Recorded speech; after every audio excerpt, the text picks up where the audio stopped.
It is said that the first ever Christmas was celebrated in Rome on December 25th.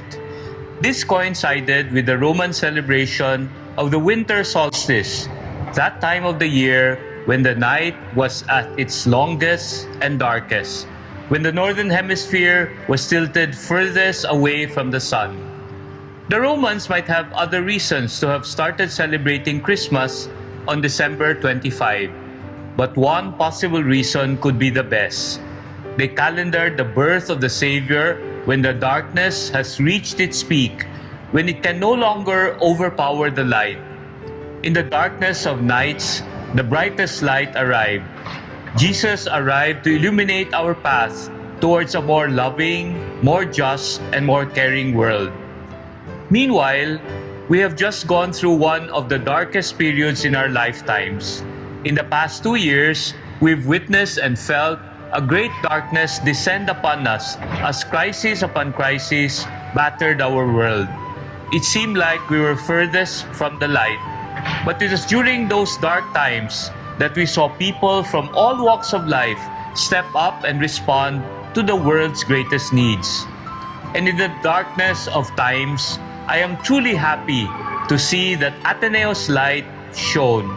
Our students, staff, alumni, and our extended community braved an unseen enemy and responded to the needs of our community, especially of the neediest, the abandoned, and the most at risk.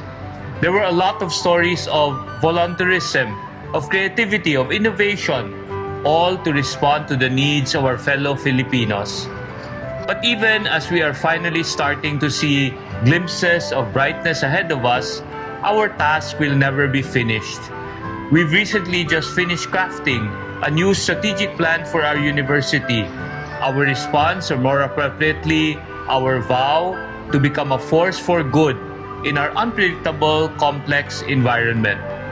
We have chosen to call it Lux in Domino, an embodiment of our commitment enshrined in our university seal to make a positive impact in the lives of our fellow humans. Our society has been profoundly altered by the experiences of the past 2 years.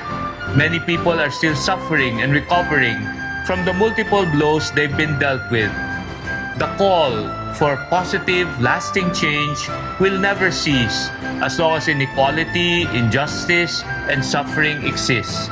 We all must actively choose to respond to this call, to always choose to serve others, to bring change, even bit by bit, to our world.